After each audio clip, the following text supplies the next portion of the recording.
Assalamualaikum warahmatullahi wabarakatuh.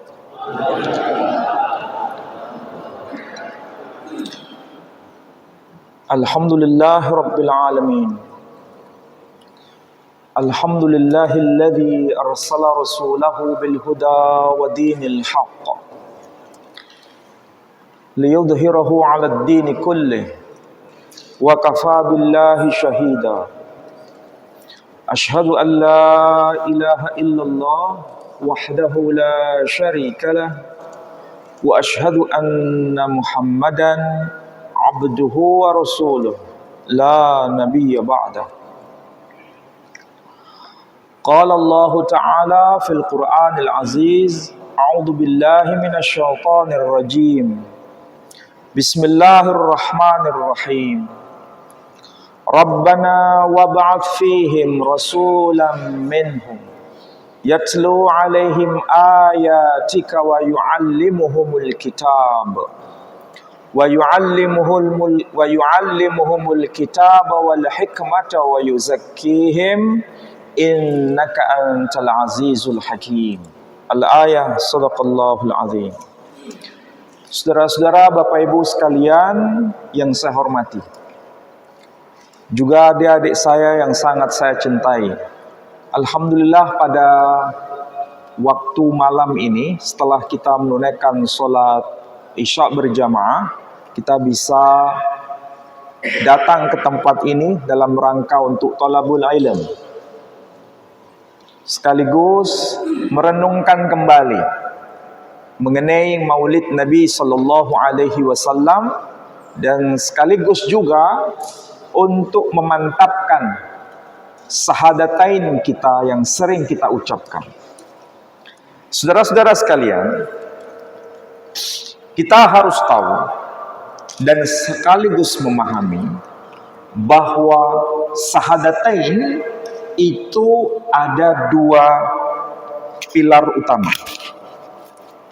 Ada dua hal yang sangat penting. Syahadat pertama berbicara mengenai keesaan atau tauhid, dan itu merupakan inti ajaran dari semua para nabi, tauhid. Yang kedua atau syahadat yang kedua ini bicara mengenai syahadat kenabian, pengakuan atas kerasulan Nabi Sallallahu Alaihi Wasallam sebagai puncak dari kenabian itu sendiri. Itulah sebabnya tadi saya kutip ayat yang termaktub di dalam surah Al-Baqarah, surah kedua, ayat 129. Sebelum saya bahas ini, kita coba renungkan ayat yang termaktub di dalam surah Ali Imran. Fa insyaallah ayat yang ke-81. Surah Ali Imran ayat yang ke-81 itu, ini mengabadikan peristiwa di alam malakut, mengabadikan kejadian yang telah berlangsung ribuan tahun yang lalu, ketika semua para nabi disumpah oleh Allah Subhanahu wa taala, diajak dialog oleh Allah Subhanahu wa taala, semuanya tidak ada yang kelewatan. Sumpah janji setia akan datangnya puncak kerasulan di masa yang akan datang. Dari mana kita bisa paham mengenai hal seperti ini? Di surah yang tadi saya sebut, yakni surah Ali Imran ayat yang ke-81. Ayatnya yang bagian awal disebutkan, wa idz akhadallahu mitsaqan nabiyyin, dan ingatlah tatkala Allah Subhanahu wa taala mengambil sumpah perjanjian yang agung bersama semua nabi-nabi. Jadi nabi-nabi diikat dalam satu perjanjian bersama Allah Subhanahu wa taala. Pertanyaannya sekarang, perjanjian apa sehingga Allah Subhanahu wa taala melibatkan semua nabi itu? dalam satu perjanjian agung itu. Kalau kita memahami ayat itu, memberikan informasi yang sangat tegas bahwa ini bukan perjanjian biasa. Ini perjanjian yang amat luar biasa. Ini perjanjian extraordinary. Kalau saya sebut extraordinary, kira-kira paham ya? Jadi ini perjanjian yang sangat besar, agung. Tentu saja kita bertanya juga, kalau yang tadi saya sebut, kenapa harus melibatkan semua nabi? Kenapa tidak hanya sebagian saja di antara mereka? Karena ada sesuatu perbandingan bahwa isi perjanjian itu berkaitan dengan sumpah setia para nabi. Semuanya. Jadi kalau ditanya, mana yang lebih utama? Isi perjanjian itu sendiri atau mereka yang terlibat dalam perjanjian? Sehingga semua harus hadir. Ibaratnya supaya paham begini. Kalau ada seorang direktur yang menguasai cabang dari semua perusahaan yang dia punya. Ternyata beliau memanggil semua karyawan yang dia punya, dari level atas sampai level bawah, tidak ada satupun yang terlewat. Berarti ini sesuatu informasi yang extraordinary atau hanya sekedar pertemuan biasa? Pasti jawabannya, ini pertemuan extraordinary. Karena melibatkan semua. Tidak ada satupun nabi yang tidak terlibat dalam perjanjian itu. Sama seperti seorang direktur yang memanggil semuanya. Tidak ada satupun yang tidak diundang. Semua diundang. Ini berarti ada sesuatu yang maha penting. Bukan sekedar penting, tapi maha penting. Berkaitan dengan apa?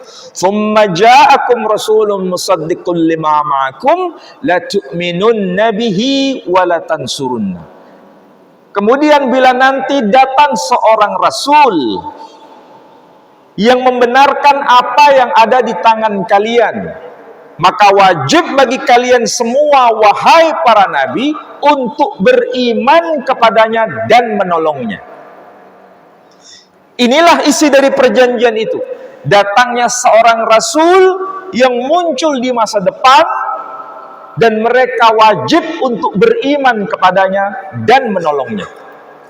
Pertanyaannya sekarang, kalau begitu, para nabi ini paham tidak isi dari perjanjian itu?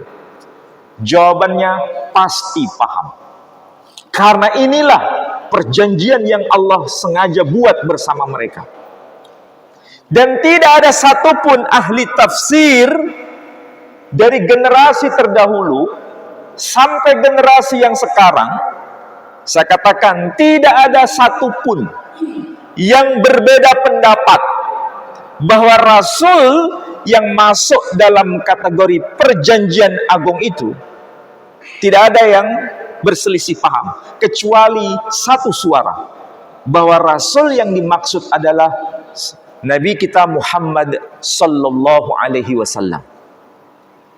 Kalau ibaratnya kita bertanya, adakah satu saja ulama yang menafsirkan bahwa ayat yang dimaksud dalam perjanjian itu merujuk pada rasul lain selain Muhammad sallallahu alaihi wasallam? Apakah ada satu saja? Jawabannya zero, nihil. Semua satu suara bahwa yang dimaksud adalah khataman nabiyyin Muhammad sallallahu alaihi wasallam. Ini nggak main-main. Ini adalah kesepakatan semua ulama, mulai generasi terdahulu sampai sekarang. Jadi kalau misalnya, adakah satu saja ulama tafsir yang membantah bahwa ayat itu tidak ada kaitannya dengan Muhammad sallallahu alaihi wasallam, maka berarti apa yang saya katakan tadi gugur. Tapi persoalannya tidak ada satupun. Semua sepakat. Ini berarti ini perjanjian luar biasa. Nah, saudara-saudara sekalian, tadi sekaligus saya kutipkan ayat yang di pengantar awal, yakni surah Al-Baqarah ayat 129. Tapi kalau seandainya itu ayat diterjemahkan ke dalam bahasa lingua Espanyola, isi perjanjian itu sangat jelas. Kalau diterjemahkan, wa id akhadallahu mitsaqan nabiyyin, dan ingatlah tatkala Allah mengambil sumpah perjanjian bersama para nabi, itu kalau diterjemahkan, iten presente il compromiso que Allah pidió a los profetas. A los profetas itu kalau bahasa Inggrisnya sama dengan all the prophet. Semua nabi, tidak ada yang tersisa, semua. An-Nabiyyin itu bukan sekedar nabi-nabi, tapi nabi-nabi yang sudah dikenal. Nabi-nabi itu sudah dikenal. Dikenal oleh siapa? Dikenal oleh semua. Persoalannya, ini bukan hanya tercantum di dalam Al-Quran nabi-nabi itu.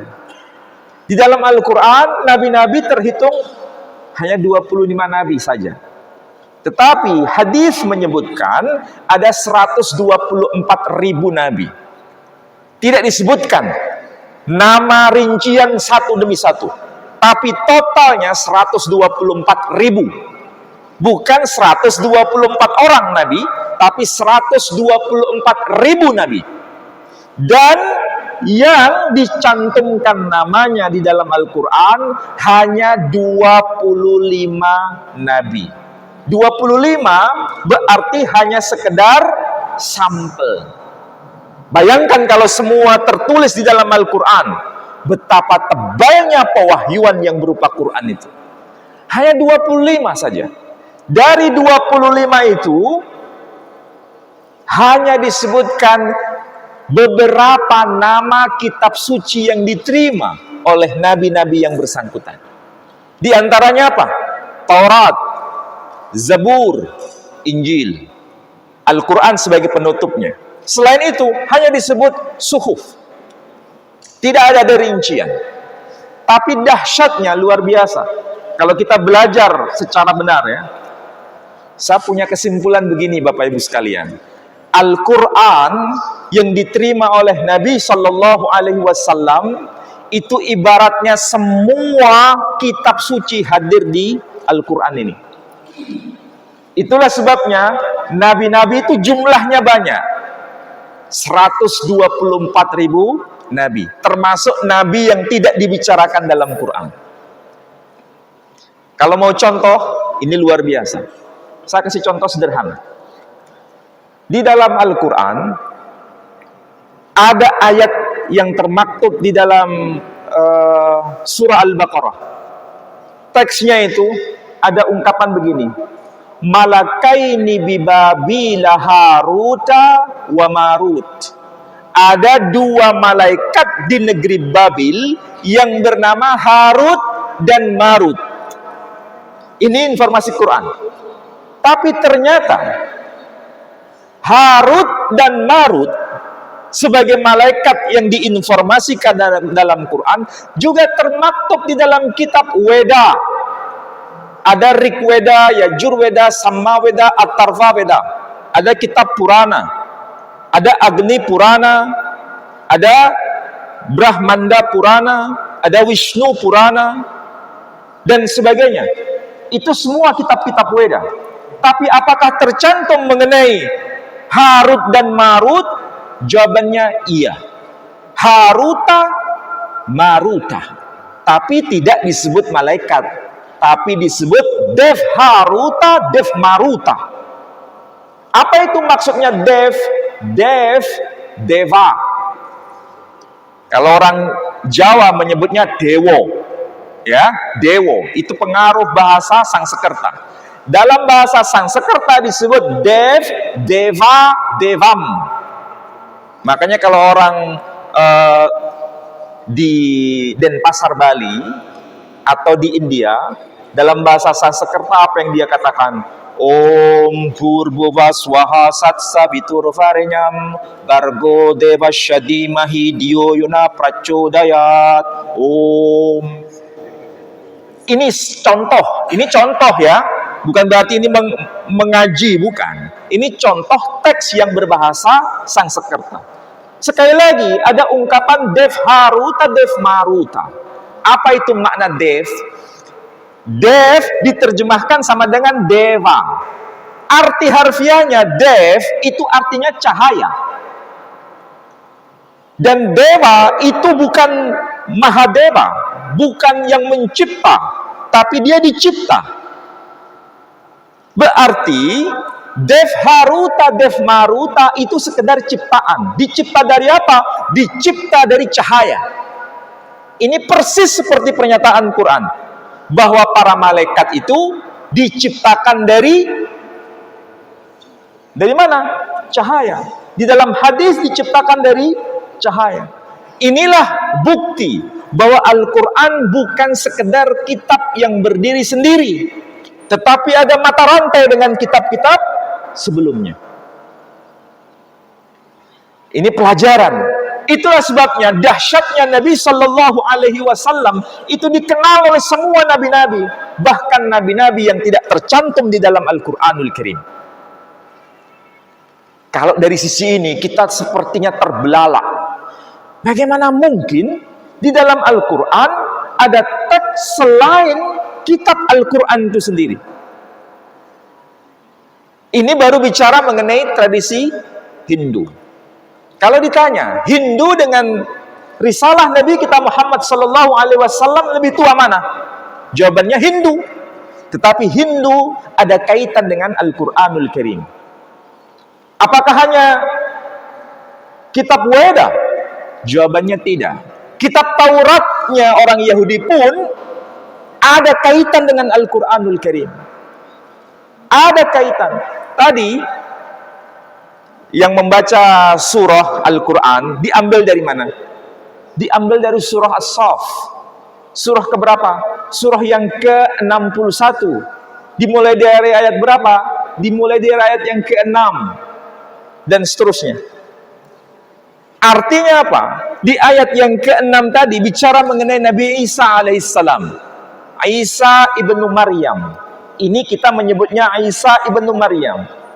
Pertanyaannya, Isa ibnu Maryam itu seorang nabi atau bukan? Jawabannya seorang nabi.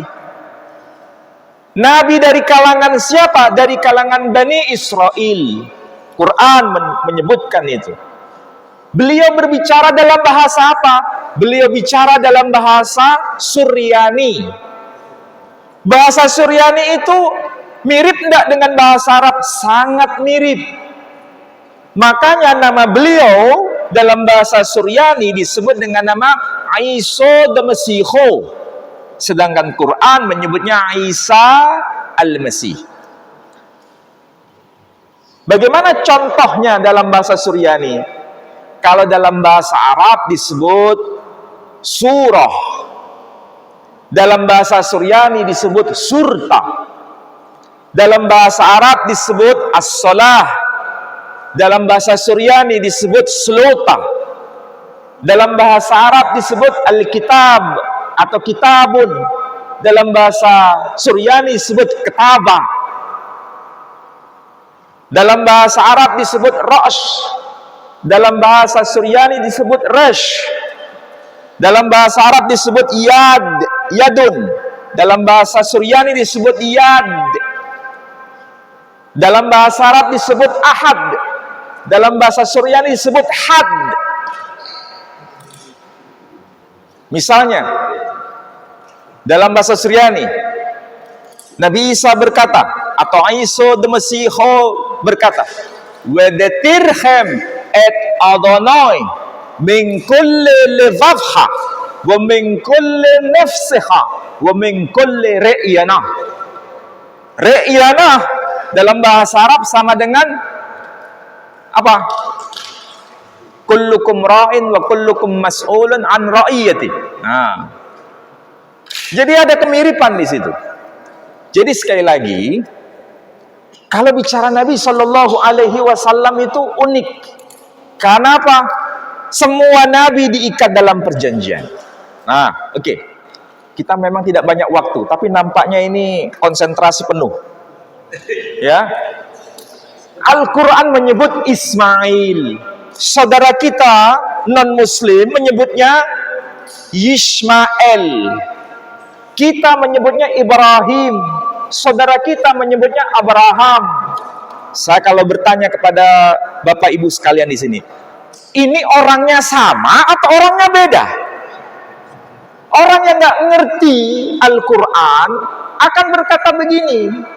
Mungkin karena kurang piknik, kurang literasi, kemudian berkata, Ibrahim dan Abraham itu sosoknya beda. Yang satu Ibrahim, yang satu Abraham. Jelas berbeda. Ini karena apa? Dia tidak mengerti, tapi sok mengerti. Bagaimana cara menjawabnya? Quran sendiri yang menjawab.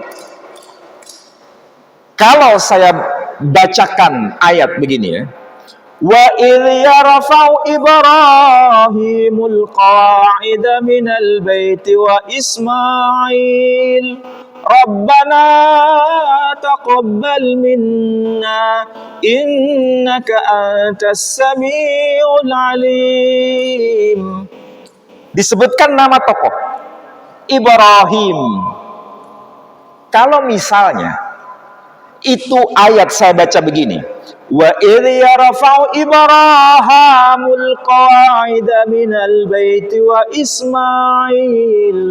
Kira-kira boleh enggak saya baca Ibrahim? Boleh atau tidak boleh? Kalau tidak pernah belajar qiraah sab'ah, pasti akan berkata itu bacaannya salah. Tapi kalau mengerti qiraah sab'ah, boleh dibaca Ibrahim, boleh dibaca Ibrahim.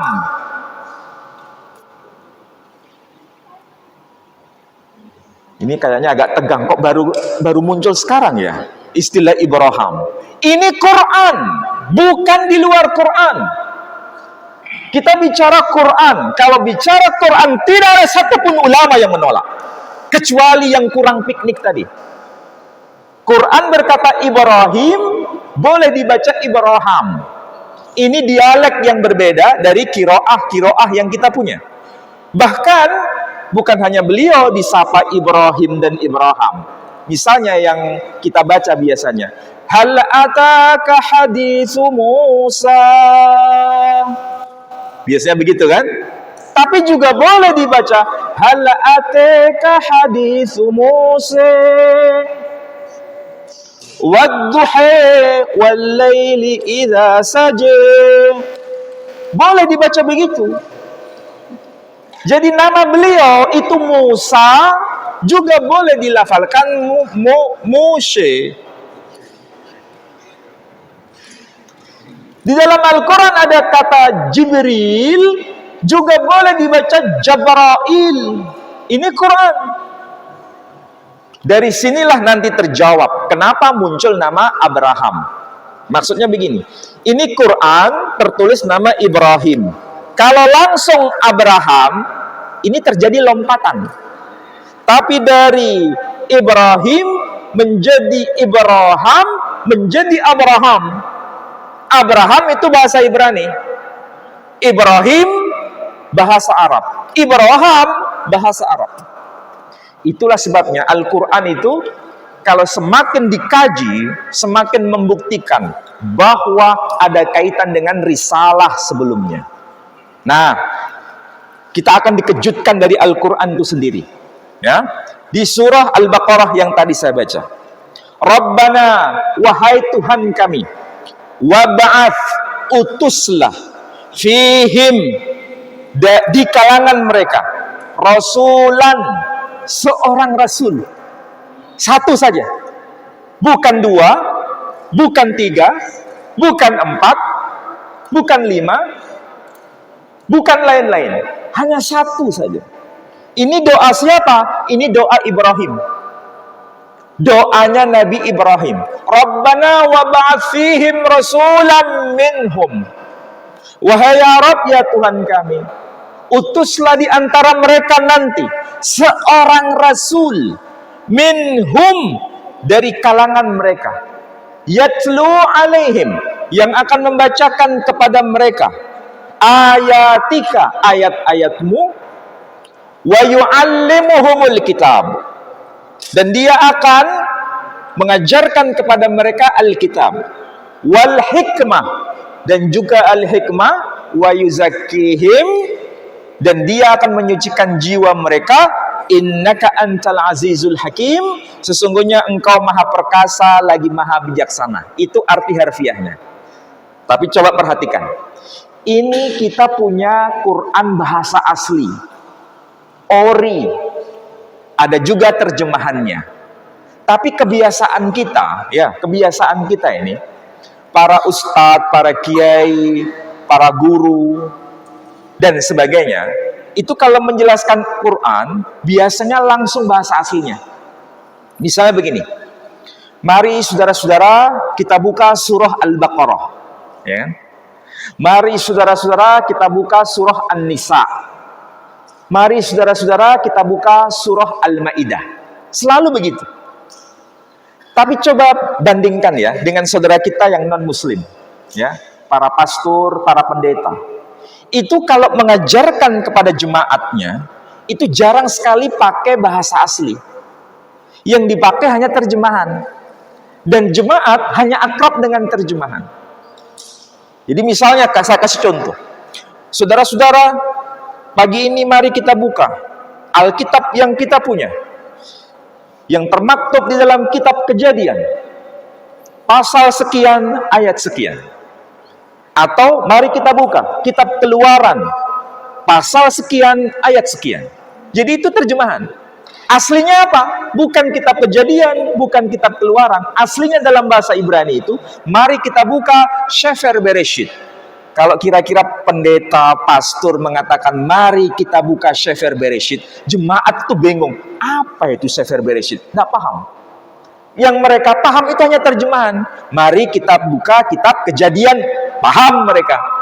Mari kita buka Sefer Shemot, tidak paham. Tapi kalau mari kita buka kitab Keluaran, mereka paham. Jadi yang mereka ini lebih mengerti maknanya, tidak begitu akrab dengan bahasa aslinya. Kita sebaliknya, lebih mengerti bahasa aslinya, tidak mengerti maknanya. Apa buktinya? Begini, saya contohkan tadi. Mari kita buka surah Al-Baqarah. Semua paham surah Al-Baqarah. Tapi ditanya, ngerti enggak? Nggak mengerti apa artinya. Makanya tidak ada seorang pun ustadz atau kiai berkata begini, mari kita buka surah sapi betina. Ada? Nggak ada kan? Mari kita buka surah hidangan. Ya. Mari kita buka surah laba-laba. Nggak ada begitu kan Ustaz?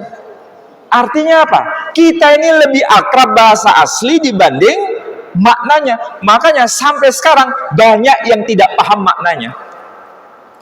Itu persoalan kita. Tetapi syukur kita punya bahasa asli. Coba kita perhatikan nih. Ada sesuatu yang unik dalam bahasa Quran tuh. Sederhana tapi kita sering tidak berpikir. Di sini ungkapannya itu seperti gelombang. Ini bahasa sastra Al-Quran ya. Perhatikan tuh. Pertama Allah berkata apa? Fihim minhum alaihim yu'allimuhum yuzakkihim. Kira-kira ada nggak naik turunnya? Fihim turun ya. Minhum naik. Alaihim turun. Yu'allimuhum naik. Yuzakkihim turun. Sampai sedetail ini Al-Quran tuh kalau bahasa aslinya. Tapi kalau diterjemahkan dalam bahasa kita, him atau hum itu sama dengan mereka. Tapi Al-Quran bahasa sastranya tinggi. Ini sesuatu yang luar biasa Quran tuh. Dan ini kalimat yang diabadikan oleh Allah Subhanahu wa taala yang dulu diucapkan oleh Ibrahim. Rabbana wab'ats fihim rasulan minhum yatlu 'alaihim ayatika wa yu'allimuhumul kitab wal hikmata wa yuzakkihim innaka antal azizul hakim. Itu ucapan Ibrahim diabadikan dalam Al-Quran. Pertanyaannya sekarang, kenapa ucapan Ibrahim itu diabadikan? Karena dia sedang bicara mengenai satu sosok yang sangat penting. Rasulan, satu orang yang disebut di sini. Ada nggak disebut namanya di sini? Nggak disebut. Tapi Ibrahim alaihissalam tahu siapa itu yang dimaksud. Karena beliau enggan menyebut nama itu. Karena begitu agung Rasul yang dimaksud. Kenapa? Karena Ibrahim tahu waktu diikat dalam perjanjian agung bersama para nabi, dia masih ingat memorinya. Makanya yang dia minta, nanti Rasul ini kalau bisa berasal dari keturunanku melalui putranya yang bernama Ismail. Pertanyaannya, doa ini diijabah atau tidak? Diijabah. Seandainya Allah menolak, bisa atau tidak? Bisa. Allah bisa menolak. Karena yang punya otoritas tertinggi adalah Allah Al-Khaliq. Tapi kenapa doanya diijabah? Ini pelajaran untuk kita semua. Kalau kita ingin doanya diijabah, harus punya bekal. Bekalnya apa? Bekal seperti Ibrahim yang dia punya. Apa bekal Ibrahim? Orientasi hidupnya hanya untuk Tuhannya. Hanya untuk Tuhannya. Makanya diabadikan di ayat 127. Wa idh yarfa'u Ibrahimul qawa'ida minal baiti wa Ismail. Dan ingatlah tatkala Ibrahim meninggikan pondasi rumah Allah bersama siapa? Sang putra, yakni Ismail. Pelajaran apa ini? Pelajarannya adalah ketaatan. Motif dalam berislam bukan hanya untuk dirinya, tapi sekaligus untuk generasi setelah dirinya. Sudahkah kita memikirkan itu? Ibrahim mewakili kaum tua, Ismail mewakili kaum muda. Ibrahim mewakili generasi senior, Ismail mewakili generasi junior. Tidak bisa berdiri sendiri. Yang senior itu sangat tua. Dan benar, sangat tua. Pengalamannya banyak, tetapi secara fisik lemah. Ismail sebaliknya, secara fisik kuat, tapi secara pengalaman lemah. Maka harus ada kolaborasi, harus ada kebersamaan dalam tujuan yang sama. Untuk apa? Membangun rumah suci Allah. Berarti orientasinya hanya untuk apa? Investasi akhirat, bukan investasi dunia. Ini motif yang harus kita punya. Nggak usah jauh-jauh, contoh sederhana. Ibu-ibu, bapak-bapak, semua pasti pengalaman setiap hari. Waktu kita naik mobil, ya, atau naik sepeda motor, itu biasanya parkir atau enggak? Pasti parkir, ya kan? Waktu kita parkir, niatnya bayar parkir atau niatnya sedekah? Kebanyakan kita ini, ketika parkir, niatnya bayar parkir, bukan niatnya sedekah. Kalau niatnya bayar parkir, itu investasi dunia. Kalau niatnya sedekah, itu investasi akhirat.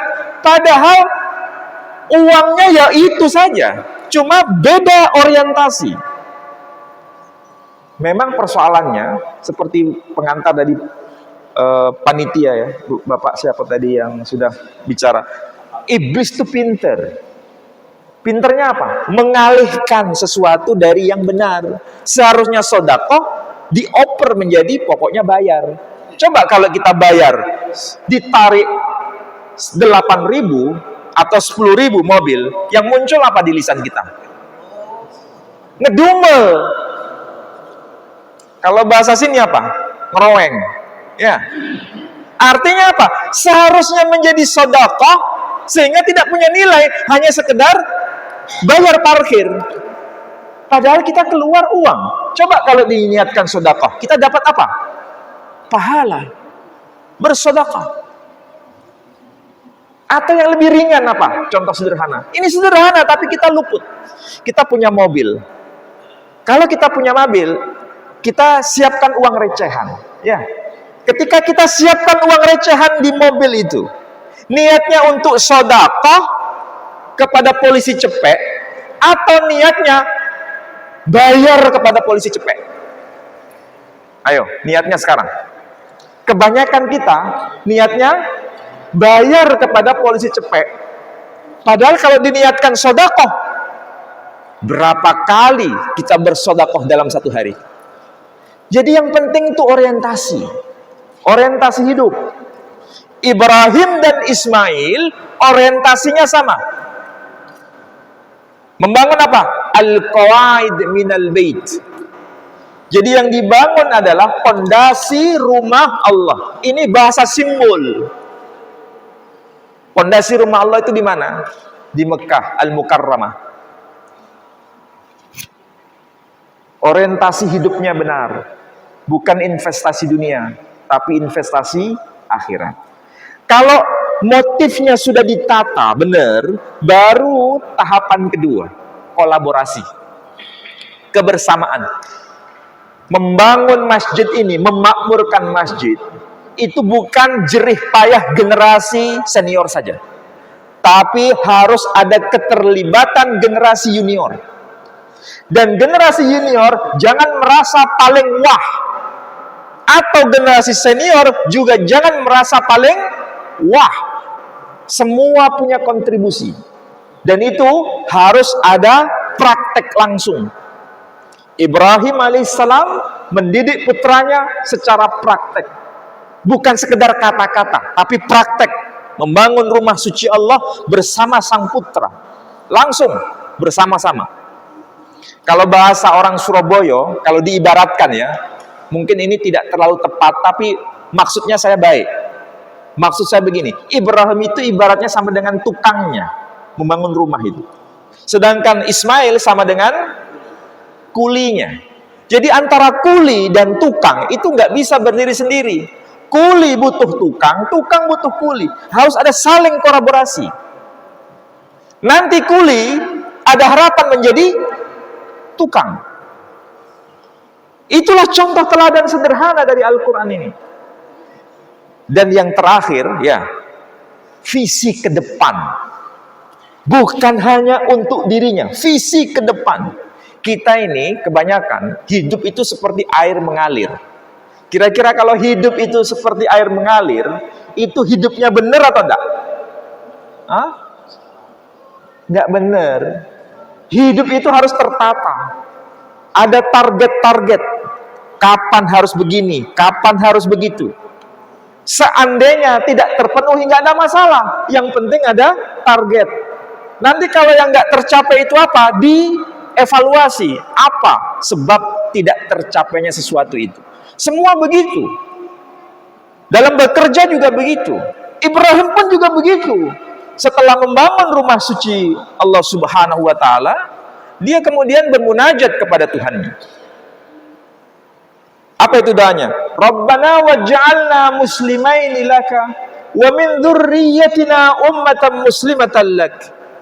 Wahai ya Rabb, jadikan kami berdua menjadi orang yang benar-benar muslim yang layak di hadapan-Mu.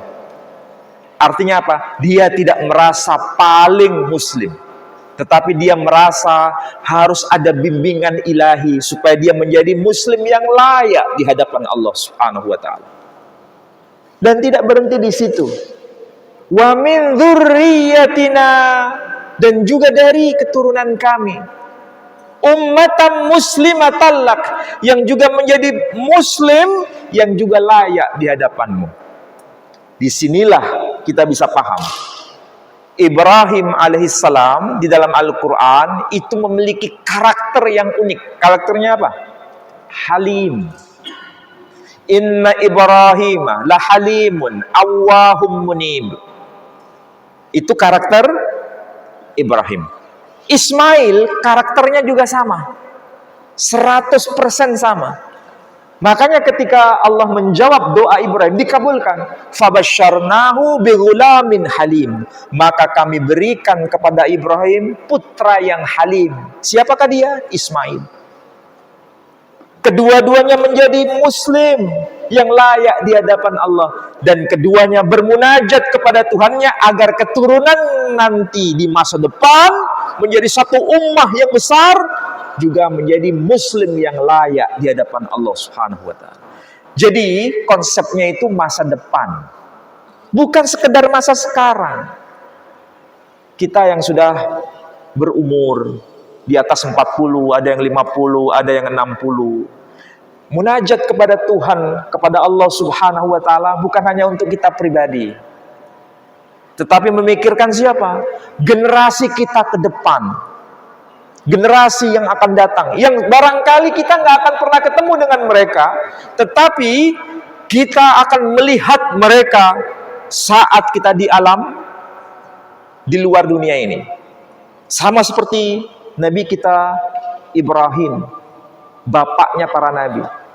Ketika dia munajat seperti ini, wahai ya Allah, utuslah di antara mereka nanti dari keturunanku yang akan menjadi rasul ini.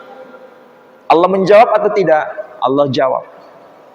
Padahal jarak antara Nabi kita Muhammad sallallahu alaihi wasallam dengan Nabi Ibrahim itu jaraknya berapa tahun? Bukan 100 tahun. Bukan 200 tahun, ratusan tahun. Kalau di runut silsilahnya, nasabnya itu.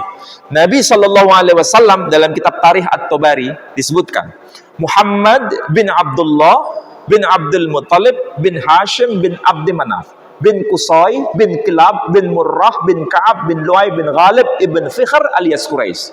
Berapa generasi tadi? Duh, sampai enggak ngitung. Berapa generasi tadi? Hah? 12 generasi. Muhammad bin Abdullah bin Abdul Muttalib bin Hashim bin Abdi Manaf bin Qusay bin Kilab bin Murrah bin Ka'ab bin Lu'ay bin Ghalib ibn Fikhr alias Quraisy. 12. Masih lanjut ke atas, belum ketemu Ibrahim. Fikhr alias Quraisy bin Malik bin Nadr bin Kinanah bin Huzaimah bin Mudrikah bin Ilyas bin Mudar bin Nizar bin Ma'ad bin Adnan bin Udad bin Zaid bin Yaqdir bin Yaqdum bin Hamasa bin Nabat bin Khaydar bin Ismail bin Ibrahim. Berapa generasi? Loh, nggak ngitung lagi. Kalau bicara mengenai Kedar itu bahasa Ibrani. Kalau Kedar bahasa Arab. Kedar itu nyambungnya kepada Ismail. Orang Yahudi pun tahu siapa itu Kedar, siapa itu Kedar, siapa itu Ismail. Masih lanjut ke atas. Ismail bin Abraham, bin Terah, bin Nahor, bin Seruk, bin Ra'u, bin Pelek, bin Eber, bin Shelah, bin Arpakshad, bin Shem, bin Noah.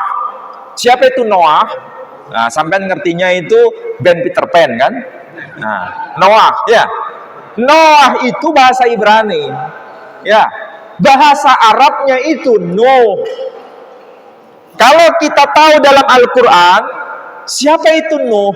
Nuh itu seorang nabi di antara ulul azmi yang diperintahkan oleh Allah Subhanahu wa taala untuk membuat bahtera besar.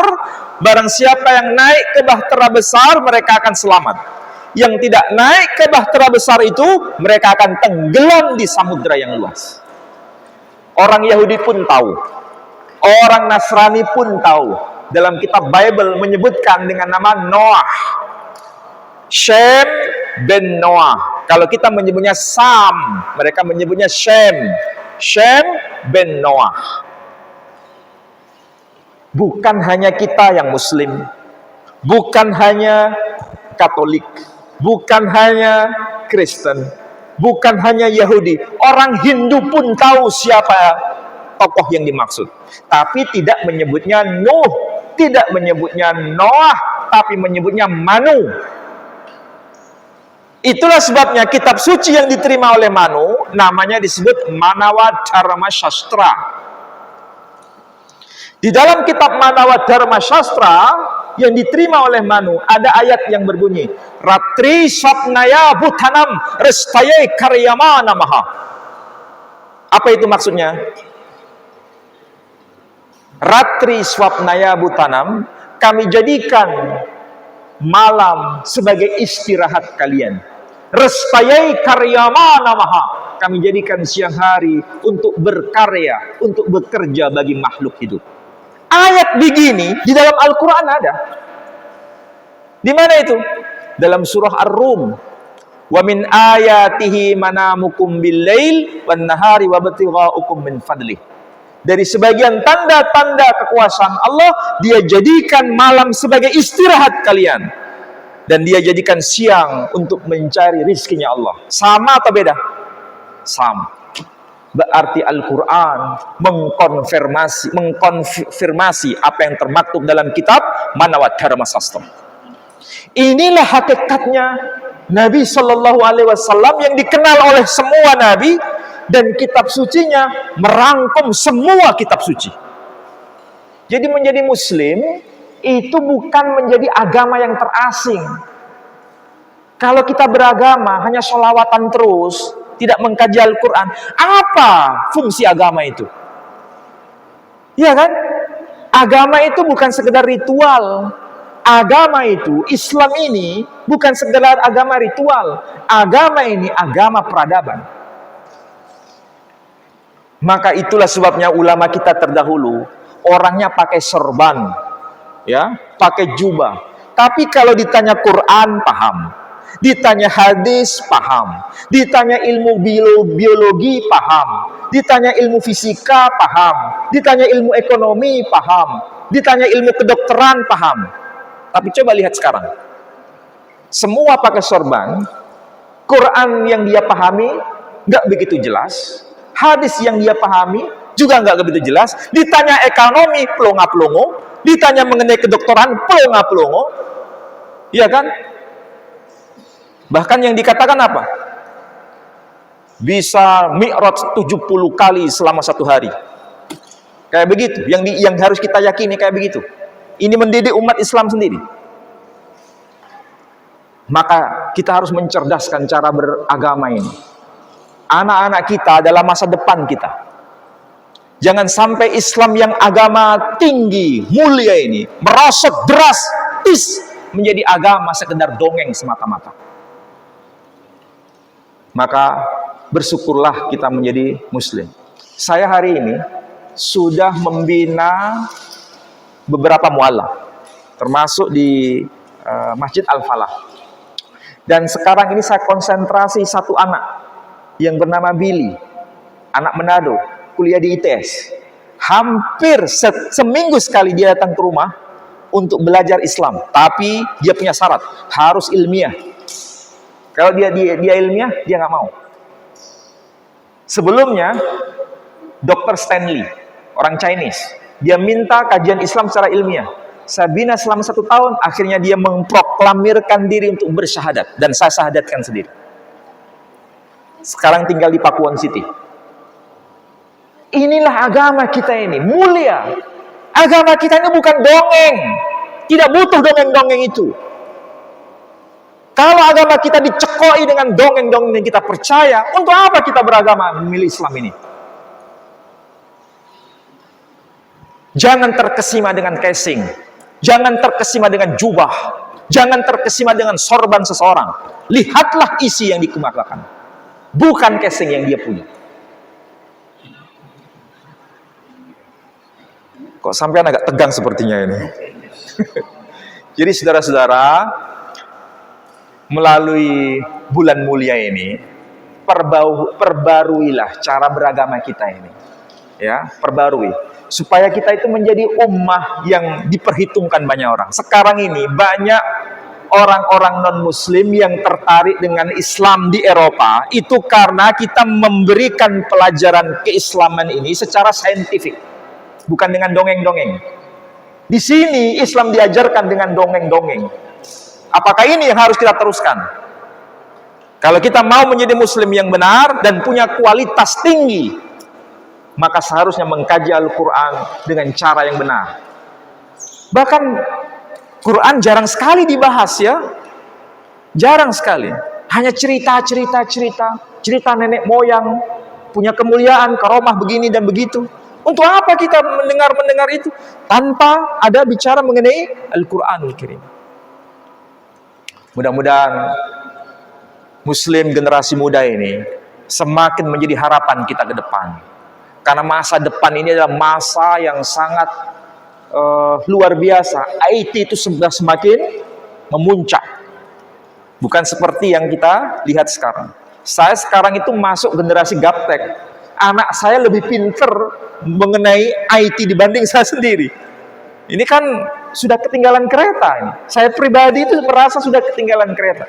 Mungkin sudah waktunya, sudah tidak masuk di zaman ini sekarang. Harus pergi, walaupun harus pelan-pelan, mundur ke belakang. Generasi ke depan ini harapan kita. Saya hanya titip pesan kepada ibu-ibu, kepada bapak-bapak semua, generasi anak-anak muda ini. Belajarlah Islam secara benar. Belajarlah Islam, otomatis kuasai bahasa Arab itu, tetapi dengan cara yang benar. Mudah-mudahan apa yang saya sampaikan ini bermanfaat kepada panjenengan semua. Baik, ada yang mau tanya? Ada? Oh ya, silakan. Monggo. Ada mic. Saya berikan kesempatan diminta oleh Kementerian kita akan bahas ya.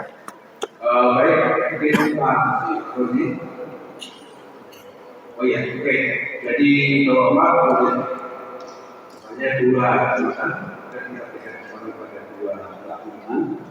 Saya kira dari apa yang disampaikan oleh Ustaz tadi banyak hal yang menarik, Mas Guru ini. Saya banyak pertanyaan. Jadi untuk kesempatan ini kita berikan waktu. Terima kasih. Assalamualaikum warahmatullahi wabarakatuh. Saya akan bertanya Ustaz sebagai orang tua. Ya, saya nama Pak Rosi, bersama Mas Tadi. Dan sebagai orang tua juga tentunya sama dengan bapak-bapak yang lain punya anak.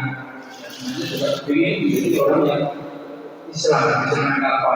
Ternyata kondisi sekarang seperti di mahasiswa itu kan ada kajian yang Islam, ada beberapa hubungan dengan Islam, tapi dari orang tua kadang-kadang merasa nggak yakin bahwa ternyata ada mahasiswa yang dicuci otak, ternyata kurang kelihatannya bagus, tapi membunuh orang banyak kalah. Orang tua ambil, karena ambil. Dan itu kita sebagai orang tua melihat agama atau agama seperti itu. Kita kan juga bisa memantau di tempatnya kuliah ini. Kira-kira bagaimana untuk ini benar, banyak bagus, orang bagus. Kelihatannya tenang, tapi berusaha dengan orang tua. Itu yang kami kadang-kadang terima kasih. Assalamualaikum warahmatullahi wabarakatuh. Yang satunya lagi? Baik, sekalian untuk satu lagi di bawah.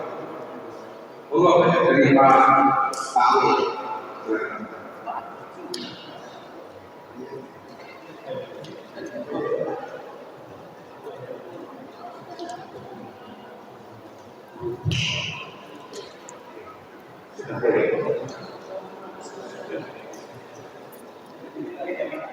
Assalamualaikum warahmatullahi wabarakatuh. Sekali lagi, Assalamualaikum warahmatullahi wabarakatuh.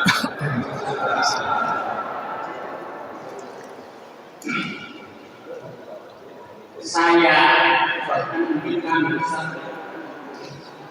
baru kali ini mendengar pengajian yang mendalam tentang kebahagiaan agama. Bahkan kebahagiaan kita yang Ustaz sampaikan ini anak-anak seperti itu. Ya. sehingga menjadi pengetahuan yang semakin luas buat kami. Ada hal yang menarik. Awal mula tentang pengakuan daripada Nabi Muhammad. Jadi Ustaz menyebutkan di Al-Imran ayat 21. Ada ayat yang terakhir, di ayat yang terakhir, kalau nggak salah bunyinya, wa asyhadu wa ana ma'akum minal Syahid. syahid. Minasyahid. Jadi Allah itu sebetulnya meminta para nabi yang bertanggung jawab itu untuk bersaksi bahwa Nabi Muhammad itu telah datang. Diminta oleh Allah, mana saya kasihkan wa anak bersama kalian untuk menyaksikan bagaimana kamu menyatakan bahwa Nabi itu Muhammad ada. Yang pertama. Kemudian yang kedua, yang datang di dalam surat Al-Imran ini satu saja. Maka di awalnya itu ada hikmah. Hikmah adalah ilmu. Saya melanjutkan. Yang hadir itu adalah nabi-nabi yang pasti kita. Nabi Daud, Nabi Musa, Nabi Isa. Ini tiga nabi. Barangkali yang itu. Karena kan hikmahnya diberikan ilmu. Dan ilmu yang ada itu adalah Nabi Daud, Nabi Musa, dan Nabi Isa. Apa betul? Assalamualaikum. Waalaikumsalam. Baik, saya jawab penanya pertama tadi. Sebetulnya pertanyaan panjenengan itu juga kegelisahan saya sebagai orang tua. Anak saya yang paling dewasa itu baru madrasah aliyah kelas 2. Tapi madrasah aliyah kelas 2 yang sekarang ini tidak sama seperti madrasah aliyah zaman dulu. Beda. Berarti kita harus punya kepedulian untuk mendampingi anak-anak kita. Zamannya memang beda. Ini sudah madrasah aliyah loh. Coba bayangkan kalau SMA. Bayangkan kalau SMP. Yang madrasah sanawiyah yang ada nuansa agama saja kita harus mendampingi. Masih mendampingi. Artinya apa? Zaman ini memang zaman yang penuh teka-teki, banyak ujian. Jadi kita harus selalu mendampingi karena kita punya pengalaman. Anak-anak kita tidak banyak pengalaman. Tapi kita punya kelemahan dalam persoalan menyikapi zaman. Sementara anak kita sudah berada di zaman ini. Nah, bagaimana terjadi dialog itu yang penting. Ya, resep Quran sederhana. Resep Quran sederhana. Apa itu? Dimulai dari kita sendiri. Jangan dimulai dari anak. Lihat di dalam Al-Quran resepnya. Ketika Ibrahim komunikasi dengan putranya Ismail, apa yang dia kata? Ya bunayya, inni ara fil manam, anni adzbahuka fandur madza tara. Kalau diterjemahkan benar ini, dikatakan ya bunayya. Ya bunayya itu sapaan penuh cinta. Bukan wahai anakku, tapi wahai anakku yang amat, yang sangat aku cintai. Jadi ada bahasa cinta yang harus dipahami oleh anak kita. Bukan sekedar perintah, bukan sekedar berdialog, bukan sekedar berkata, tapi bahasa cinta itu harus ada. Setelah itu, setelah dialog, harus ada tanggapan dari sang putra. Fandur ma'adha tara. Ada sikap yang harus diambil. Jadi bukan kita memaksa. Kebanyakan kita ini dulu, kamu harus masuk ke dokteran. Kalau nggak masuk ke dokteran, papa nggak kasih biaya. Maksa. Sekarang bukan waktunya sekarang. Kita nggak bisa sekarang maksa anak kita harus masuk ekonomi, harus masuk ke dokteran, harus masuk fakultas ini, fakultas itu. Nggak bisa. Harus ada komunikasi. Itu jalan atau cara Al-Quran membimbing kita. Ya. Sekarang saya bicara pengalaman. Saya sebenarnya selain sebagai orang tua di rumah, sekaligus orang tua di kampus. Siapa anak-anak saya di kampus? Mahasiswa. Saya kadang-kadang juga mengalami kegelisahan. Apa itu? Anak ini sudah masuk kedokteran UNER. Anak ini sudah masuk fakultas ekonomi di UNER. Masuk di UNER itu gampang atau susah? Sangat susah.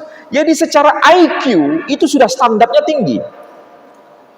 Tetapi anehnya, anak ini sudah tidak ada semangat untuk kuliah lagi. Dia semangatnya studi agama, tetapi studi agamanya yang menggebu-gebu itu justru meninggalkan bangku kuliahnya. Bahkan saya lihat sendiri anak itu setelah putus dari kuliah, dia jual kurma naik sepeda ontel. Padahal IQ-nya tinggi. Salahnya di mana ini? Seharusnya kalau dia menjadi seorang dokter yang menjadi kebanggaan kita, menjadi muslim yang benar, ini kan menjadi ukuran luar biasa, ya kan? Jadi ada sesuatu pola cara pengajaran agama di luar kampus yang justru merusak agama itu sendiri. Nah, ini harus kita bersama-sama untuk kolaborasi. Saya pihak di kampus, panjenengan pihak di luar kampus harus kolaborasi, saling berbagi ilmu, berbagi informasi. Jangan sampai perkembangan cara belajar agama itu yang menyimpang. Harus kasih info. Kalau enggak, ini akan merusak dari generasi kita ke depan. Kira-kira paham maksudnya ya? Nah, itu contoh konkret. Bapak, siapa tadi? Ada dua pertanyaan dan pernyataan sebetulnya. Jadi intinya, ini luar biasa memang. Allah Subhanahu wa Ta'ala menjadi saksi langsung pernyataan an-nabiyyin, ya, an-nabiyyin, nabi-nabi itu, dan sudah ada penegasan, ada al-ma'rifah di situ, nabi yang spesial. Nabi-nabi siapa ini? Tetapi pembahasan yang umum dari para ulama itu melibatkan semua, bukan hanya sebagian. Tetapi kalau seandainya itu dipahami lebih konkret, nabi-nabi yang membawa kitab suci yang termaktub dalam Al-Quran juga tidak keliru. Karena Nabi Daud itu menerima kitab kitab Zabur. Saudara kita non-muslim itu menyebutnya bukan Daud, tapi David. Kitabnya tidak disebut Zabur, tapi Mizmor atau Mazmur. Di dalam kitab Mazmur, kitabnya Nabi Daud, disebutkan apa? Hikko mamtakim wa khullo Muhammadin zaidadi wa zara'i benot Yerusalem. Kalau diterjemahkan, hikko mamtakim, dia pada lisannya begitu indah. Hikko mamtakim wa khullo, dan keseluruhannya. Siapakah yang lisannya itu penuh kemanisan itu, keindahan itu? Wa khullu, keseluruhannya. Siapa namanya? Muhammadin. Siapa itu Muhammadin? Zadadi, dialah kekasihku. Wa zara'i, dialah pemimpinku. Benot Yerusalem, saksikan wahai putri-putri Yerusalem. Ini omongan siapa? Ini ucapan Nabi Daud. Nabi Daud itu seorang khalifah menurut Quran, seorang pemimpin, tapi dia merasa ada yang menjadi pemimpinnya di masa depan, dan dia bernama Muhammadin, dan dia statusnya sebagai kekasihku, kekasihnya Nabi Daud. Dan itu tercantum sampai hari ini di dalam kitab Zabur. Jadi itu menjadi bukti memang Quran mengkonfirmasi itu. Jadi semakin kita mendalami Al-Quran, menemukan banyak mutiara hubungan Quran dengan kitab-kitab sebelumnya. Makanya salah satu ciri orang beriman, muttaqin, beriman atas apa yang diturunkan kepada Rasul Muhammad SAW, dan beriman atas apa yang diturunkan sebelum risalah Al-Quran diturunkan. Itu apa yang dikatakan dalam Al-Quran. Mudah-mudahan apa yang saya sampaikan ini bermanfaat bagi panjenengan semua, dan saya mohon maaf kalau ada tutur kata yang tidak berkenan. Ibu-ibu mungkin ada yang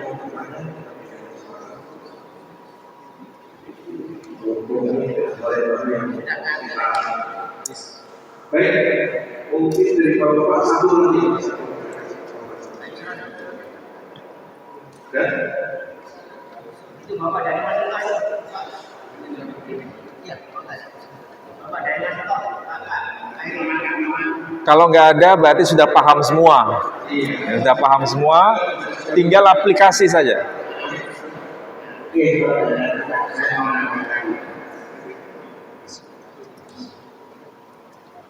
seperti yang saya katakan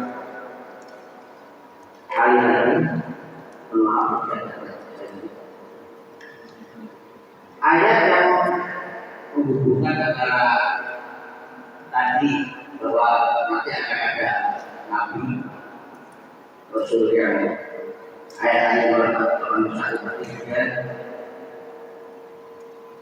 Jawabannya cuma di ayat sudah kata orang saja digunakan Allah. Ya. Jadi kalau kita mencari gimana itu namanya Ya. Jadi di dalam Al-Qur'anul Karim memahami satu ayat Al-Qur'an, satu ayat dalam satu surah itu tidak hanya cukup di ayat itu. Ada kaitan dengan surah lain, ada kaitan dengan ayat-ayat yang lain. Makanya pembahasan Al-Qur'anul Karim itu antara ayat satu dengan ayat yang lain saling mengkonfirmasi.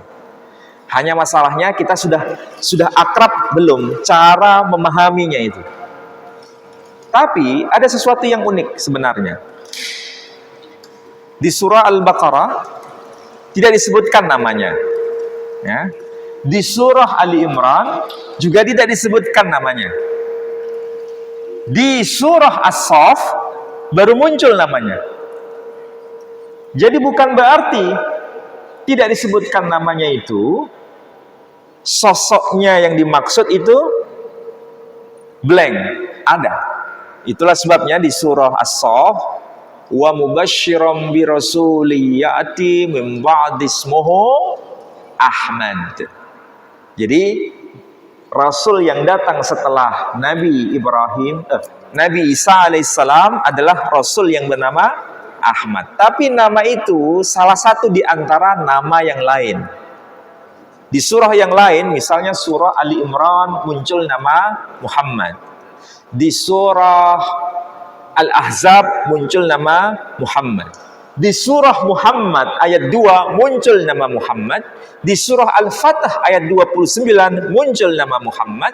Di surah As-Saff muncul nama Ahmad. Dan Rasul ini yang dimaksud berasal dari minhum, dari kalangan mereka. Nah, itulah sebabnya memahami Al-Quran tidak cukup di satu ayat. Tapi para ahli tafsir sudah memberikan jawaban. Bahwa kalau misalnya nggak disebutkan namanya, langsung memberikan jawaban. Ini yang dimaksud adalah Nabi Muhammad SAW. Saya pun masih butuh